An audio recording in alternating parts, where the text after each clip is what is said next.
안녕하십니까? 여러분은 안녕하십니까?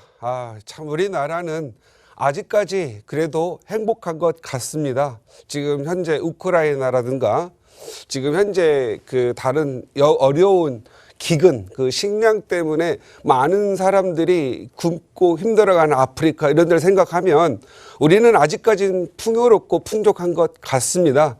그런데 왜 불행을 느낄까요? 아마도 여러분들이 어떤 상대적 박탈감 아니면 빈부의 격차 이런 데서 불행이 오지 않나 싶습니다. 우리가 배가 고파서 불행한 것이 아니라 배는 불러도 불행을 느끼는 시간인 것 같습니다. 우리 이걸 해결해야 됩니다. 어떻게 해야 되죠? 우리는 자기 일과 자기의 세계의 가치관을 구축하면서 부동산 투자라는 부분을 옆에 사이드로 가져가면서 여러분의 행복을 느꼈으면 좋겠습니다. 혹시 여러분 부동산 때문에 고민이 많으신가요? 지금 전화 주시기 바랍니다. 제가 여러분의 마음을 시원하게 해드리고 행복의 계단으로 한 단계 한 단계 올려드리도록 하겠습니다. 지금 전화 주시기 바랍니다. 네, 여러분의 행복한 부동산 투자를 위해서 저희가 오늘도 열심히 또 여러분의 부동산 관련한 고민들 해결해 드릴 텐데요. 자, 부동산 고민 해결에 앞서서 꼭꼭 박사 차윤원 대표가 준비한 부동산 강의 시간이 준비되어 있습니다. 자, 오늘도 어떤 명강일지 기대가 되는데요. 오늘 어떤 내용일까요? 예, 오늘은 과거의 얘기를 통해서 슬기로운 부동산 투자 그리고 내 집 마련 이런 부분에 대해서 고민을 같이 해볼까 합니다. 제목은 부동산 투자, 조정기에 부동산 투자의 전략 어디가 오를까라고 잡아봤습니다. 과연 부동산 가격이 계속 오를까요? 그렇지는 않을 겁니다. 그러면 계속 내릴까요? 그렇지도 않을 겁니다. 항상 부동산이라는 건 같은 시기를 보면 오름과 보합과 하락이 동시에 공존했던 겁니다. 서울이 오를 때 지방이 내린 적이 있고 또 서울과 지방이 같이 오른 때도 있고 서울 내릴 때 지방이 오를 때도 있었습니다. 그래서 우리가 이 부동산 시장을 좀 더 정확하게 꿰뚫어 보고 타이밍에 맞는 내 집 마련, 타이밍에 맞는 투자 이런 부분들을 좀 우리가 챙겨간다면 여러분들은 행복한 투자자가 되실 거라고 생각을 합니다. 한번 과거로 짚어보면서 요즘은 어떻게 해야 될 건지 이 조정기, 이 법과 규제에 의해서 지금 현재 이러지도 저러지도 못하는 이런 상황에서 나는 어떤 지역을 선택을 하고 어떻게 투자를 해야 되는지를 좀 알아보는 간략한 부분을 좀 소개할까 하고요. 이 부분은 순수히 저 차 대표의 생각이라는 거 그리고 저 차 대표가 만든 그러한 강의이기 때문에 제가 봤을 때는 좀 틀릴 수도 있겠다. 하지만 제가 오랜 경험으로 해서 말씀드리는 거고 여러분의 그나마 투자를 할 때 있어서 그 불안감, 내 집 마련할 때 그 불안감을 좀 지워버릴 수 있는 그러한 그 시간을 좀 마련할까 합니다. 과거로 오늘은 과거 얘기를 한다고 그랬죠. 과거로 돌아와 보겠습니다. 2001년에서 2007년 가격이 많이 올랐죠. 그리고 2007년에서 2013년 리먼 브러더 사태와 부동산 각종 규제로 인해서 많이 힘들었죠. 그리고 2014년 그 규제가 풀리면서 가격이 급등을 하면서 현재까지 왔습니다. 과연 우리나라의 부동산 가격이 굉장히 비쌀까요? 이 짧은 기간 5, 6년, 7, 8년을 내다봤을 때는 많이 올랐지만 우리의 국민 소득과 OECD 국가들 그리고 세계의 주요 이렇게 인구 밀집도가 높은 나라를 봤을 때는 아직까지는 가격이 많이 높은 단계는 아니다. 그러면 계속 오를까요? 아니다. 순간적으로 많이 올랐기 때문에 투자 심리가 많이 위축되고 그리고 부동산 규제 때문에 일정 기간 조정기를 거칠 거다. 그러면 다 조정 거칠까요? 아니다. 오르는 데는 오르고 내릴 때는 내리고 조정받을 때는 조정받을 거다. 이렇게 보시면 될 것 같습니다. 그러면 여러분들은 조정과 보합과 상승이 같이 공존하는데 어떻게 나는 선별해 갈까요? 그건 어떻게 된다? 여기에서 한번 답을 찾아보자. 이런 부분이다. 과거로 한번 돌아와 보겠습니다. 2001년에서 2007년, 2013년, 14년에서 2022년 이때는 가격이 규제가 풀렸기 때문에 과거의 가격으로 회귀하려고 해서 가격이 이제 올라갔습니다. 그런데 문재인 정부에서 그냥 가만 놔둬도 될 뻔해가지고 조정을 받을 순간 2017년 8월 2일에 규제가 들어갔습니다. 파리 조치를 하면서. 그러니까 시장의 매물이 사라지기 시작한 겁니다. 그래서 규제 지역이 돈 되는 지역이다. 그래서 규제 지역에 더 투자를 했고 규제 지역 인근을 투자를 하면 돈 된다. 그래서 그쪽으로 가니까 또 규제 2, 또 인근 지역 가다 보니까 규제 3. 그래서 지금 결국은 2020년 수도권 전역을 규제 지역을 했고 또 5대 광역시의 대부분 가격 오르는 지역은 규제해서 조정 대상 지역, 투기 과열 지역 등으로 묶게 됩니다. 그러다 보니까 물건을 내가 작은 집에서 큰 집으로 갈아타려고 했었는데 작은 집을 못 팔고 또 내가 투자를 좀 자녀들을 위해서 좀 사두었더니 그게 또 종부세에 폭탄이 돼서 그걸 또 갖고 팔지도 못하고 양도세 때문에 팔지도 못하고 보유하고 이런 상황인데 이제 5월 9일 윤석열 정부 들어와서 5월 9일부터 내년 5월 10일까지 한시적으로 양도세 중과를 폐지하고 그리고 지금 일반 과세로 갑니다. 일반 과세이면서도 3년 이상 보유한 사람들한테는 2% 장특공을 합니다. 그러면 지금 매물이 나올 시기겠죠. 그러면 지금은 가격이 조정되거나 하락이 예상되는 구간이 1년이 남아 있습니다. 그러면 과거에 우리가 투자를 할 때 과거를 한번 짚어볼 필요가 있겠죠. 여러분들은 2001년에서 2007년, 2013년에서 2002년 이때는 머리를 쓰지 않아도 그냥 사기만 하면 가격이 오르는 지역이었는데 이때는 누가 더 어느 지역이 더 많이 오르느냐의 그러한 시기였던 거죠. 나는 1억 올랐는데 다른 데는 5억 오르고 나는 2억 올랐던데 다른 데는 10억 오르고 이런 그런 어떤 격차가 많이 생기면서 박탈이 많이 생긴 시기였죠. 그런데 알고 보니 규제가 들어가면 인근 지역 규제 들어갈 지역 올라가고 또 규제 들어가면 인근 지역 오르고 예를 들어서 강남 오르고 그리고 규제 들어가니 강북 오르고 규제 들어가니 판교 분당 오르고 규제 들어가니 일산 수원 오르고 규제 들어가니 막판 오르는 지역 짧게 오르고 숨도 못 쉬고 그러니까 이 물 들어올 때 팔아야 되는데 계속 더 샀다가 지금 현재 개구리 아시죠? 개구리 돼가지고 이렇게 팔지도 못하고 지금 힘든 시기입니다. 요것들이 또 다시 순환되는 시기가 오겠죠. 그런데 이때는 그렇죠. 머리 쓸 필요가 없죠. 시장 참여의 시기로 결정이 되죠. 시장을 빨리 참여한 사람이 전세 갭 투자를 하던 아니면 내가 대출 받아서 들어가서 살던 해야 되는데 지금은 대출도 안 되고 힘들죠. 그래서 지금은 현재 이 오르는 구간 2001년에 2007년 해봤잖아요. 이미 해봤기 때문에 이제 다음 오면은 쉽게 할 수 있겠죠. 그런데 과연 이번에는 매물들이 시장에 굉장히 우르르르 쏟아져 나올 거냐? 물론 일부는 나올 겁니다. 종부세에 굉장한 타격을 받고 있는 분들은 나오겠지만 1주택자나 일시적인 2주택자 아니면 자녀들에게 증여를 하실 분들은 시장에 물건을 내놓을까요? 안 내놓을까요?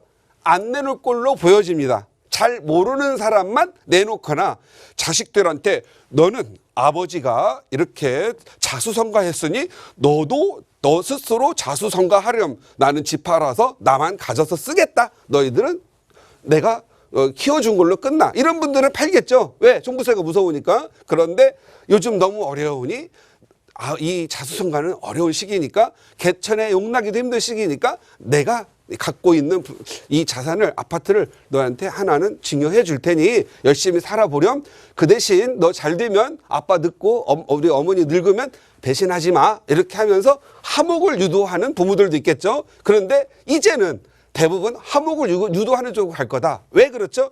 IMF 끝나고 가격 떨어지니까 팔어 제낀 사람만 지금 현재 가난하죠.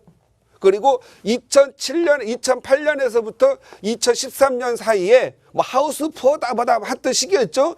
이때 많이 팔어 제낀 사람만 지금 슬픕니다. 그러니까 결국은 두 번의 학습 효과가 있었죠. 이 두 구간에서 가격이 떨어질 때 무조건 판 사람만 가난해졌다. 그리고 역시 두 번 2007년, 2008년에서 2012년 사이에 팔어 제낀 사람만 가난해졌다. 그러니까 이제 이번에는 떨어지면 가급적이면 꼭 부담이 되는 것만 팔고 유지를 해야지. 그렇지 않으면 내 자녀들에게 증여를 해야지. 이런 마음으로 가는 거죠. 그래서 팔 것들은 아예 내가 봤을 때 내 자녀한테 증여를 하더라도 오르지 않을 지역들을 팔 겁니다. 그러한 파는 사회적 현상이 앞으로 어떻게 나타날 거다? 이렇게 나타날 거라는 거죠. 그래서 요건 제가 봤을 때 지금 현재가 여기입니다. 그래서 이 구간에서 어떻게 발생될 거냐? 이제 시장을 바라보는 거예요. 여러분들이 이제 부동산 투자를 하려고 시장에 갑니다. 그러면 그 현재 가서 공인중개사님들한테 물어봐야 되죠. 뭘 물어봐죠? 전세의 매물이 얼마나 나와 있는지, 그리고 월세 매물이 얼마나 나와 있는지, 매매 물건, 매도로 나온 물건이 얼마나 나와 있는지를 이제 조사를 좀 해볼 필요가 있습니다. 그리고 인터넷 뭐 이런 무슨 이런 데서 나오는 것들, 여기에 물건들은 너무 의존하지 마세요. 정보로만 사용하는 건 좋은데 그걸 너무 믿지 마라. 그리고 지금 현재 인터넷은 가공된, 그리고 또 무조건 호가 형태로 형성되어 있기 때문에 막상 공인중개사님들이 계시는 현장에 가면 이 인터넷 정보와 다른 것들이 많더라. 이런 부분들을 좀 염두에 두시고 항상 그래도 참고 자료를 하고 현장에 갔으면 좋겠다. 현장에 갔더니 이런 증상들이 나오는데 한 4개 증상도 나타납니다. 1번 증상, 2번 증상, 3번 증상, 4번 증상이 있습니다. 갔더니 전세 매물이 많이 나와 있어요. 그리고 월세 매물도 많이 나와 있어요. 그리고 매매 물건도 많이 나와 있어요. 그렇다면 여기는 매수, 전세, 수요 이게 아예 없다고 보면 되죠. 이것은 시장이 외면받고 있기 때문에 얘는 폭락이 예상되는 지역입니다. 가격이 하락되는 지역이라는 거죠. 그만큼 주변에 물량이 많이 나오고 수요는 없고 팔고 나갈 사람들이 많다는 거죠. 왜 그렇죠? 만약에 시장이 조정된다고 한다면, 만약에 가격이 떨어진다고 한다면 얼른 팔아서 현금을 갖고 어디로 가려고요? 서울, 대도심, 내가 살고 싶은데 선호 높은 지역으로 가려고 하겠죠. 그러니까 서로 팔고 대기하고 있다가 가격 싸게라도 팔아서 나중에 서울 가격 내릴 때, 조정받을 때 오려고 하겠죠. 그래서 이런 시장들은 굉장히 위험한 시장입니다. 이건 누가 봐도 투자하지 말아야 되겠죠.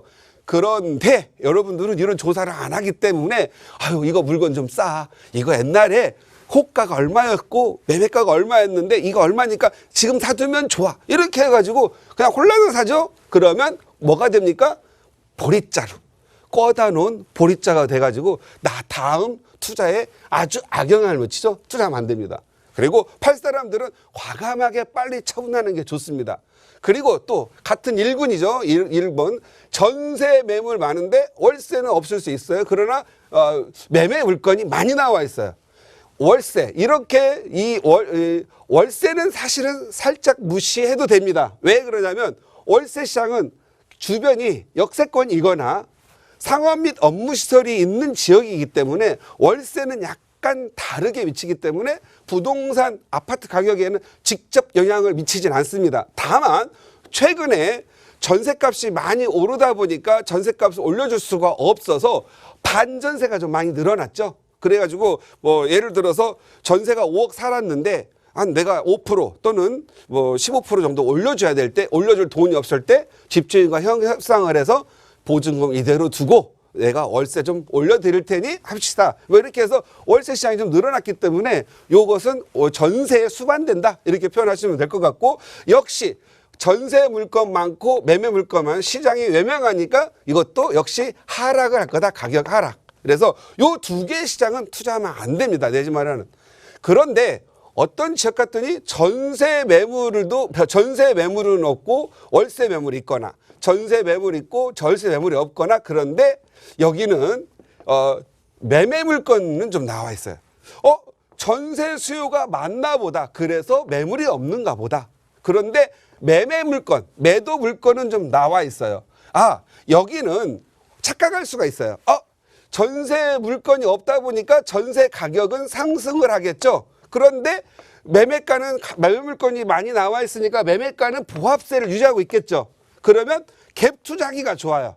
왜? 전세값이 가만히 있고 전세 수요가 많으니까 전세가 오르겠죠. 이런 데는 두 가지로 나눠져요. 여기에서 착시 현상을 일으킵니다.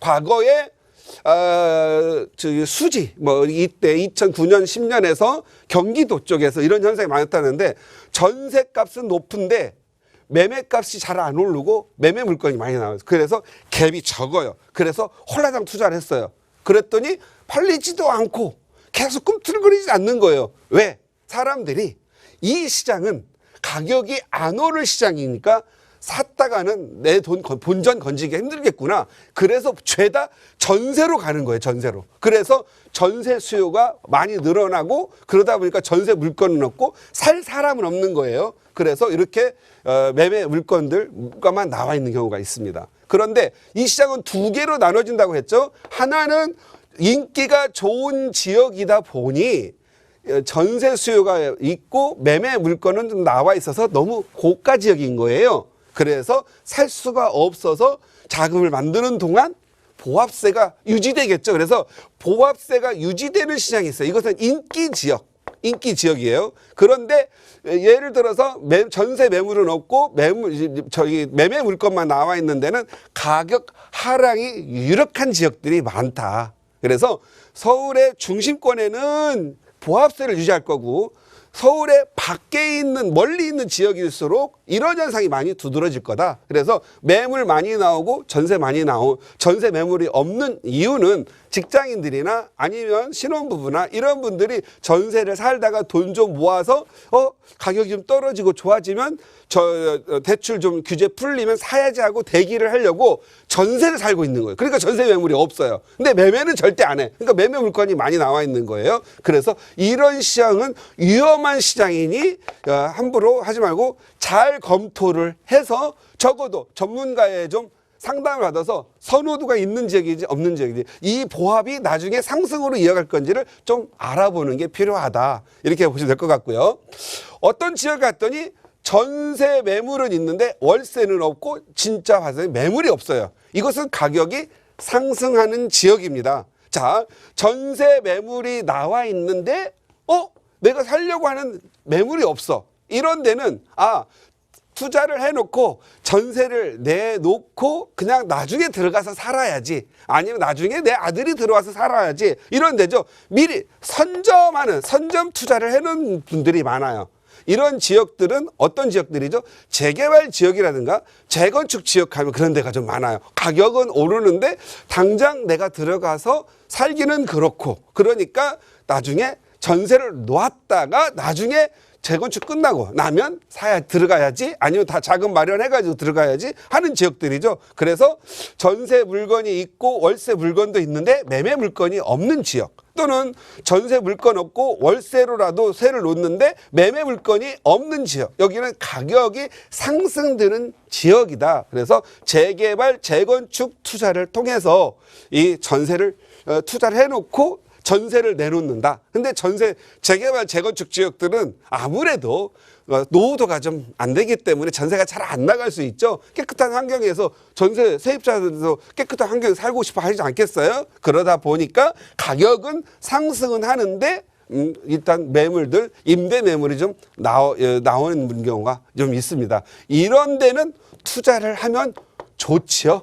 그래서 미래가 전망이 밝은 지역들이 이런 현상이 보입니다. 그래서 혹시 신혼부부들, 이제 결혼하신 분들, 아니면 내 집 마련을 애쓰시는 분들, 제가 누누이 말씀드리는데 주거와 내 집에 들어가서 내가 살겠다, 투자를 같이 하겠다 하시는 분들은 부자 못 된다고 했죠. 비록 내가 지금 내 집 마련하고 미래를 좀 만들어가는 사람들은 주거의 좀 품질은 낮추고 투자를 좀 높여야 되는 경우 있죠. 그런 분들은 이 3번 계열에 있는 지역에 투자하시면 좋을 것 같다라는 생각이 듭니다. 네 번째, 갔더니 전세 매물도 없고 월세 매물도 없고 매매 물건도 없어. 여기는 완전히 매물 품귀 지역이죠. 이런 데는 가격이 이미 폭등해 있거나 아마 제가 봤을 때는 명품 주거 지역이거나 투기 지역일 겁니다. 그래서 이런 지역들은 매우 물건 구하기도 힘들고 투자 비용도 많이 들어갈 걸로 보여집니다. 그래서 우리 시청자님들은 이제 이 조정기에 들어갔습니다. 이제 내가 좋은 물건을 하나를 마련하려고 준비해야 할 시점이 됐죠. 또 3, 4년간 조정받으면서 가격이 또 오르겠죠. 과연 조정받는 시간에 오를 놈이 있고 내릴 놈이 있고 보합세 갈 놈이 있잖아요. 그런 부분들은 요 테이블을 한번 만들어 가지고 적어도 지금이라도 조정기에도 사야 될 지역들을 찾아서 여러분이 내 집 마련하시고 여유 자금 살지 뭐 은행 이자가 뭐 3%를 준다 하더라도 제가 단연코 말씀드리는데 이런 지역의 가격 상승이 은행 이자보다는 몇 배에서 몇십 배 정도는 낫다 이런 생각을 하시고 여러분들이 꼭 한번 이런 시기에는 투자를 할 때는 이제 논리적 숙고를 해야 할 시기이다. 그리고 좀 정말 좋은 멘토 만나가지고 한 번 정도 상담도 해보시면서 투자하시길 바랍니다.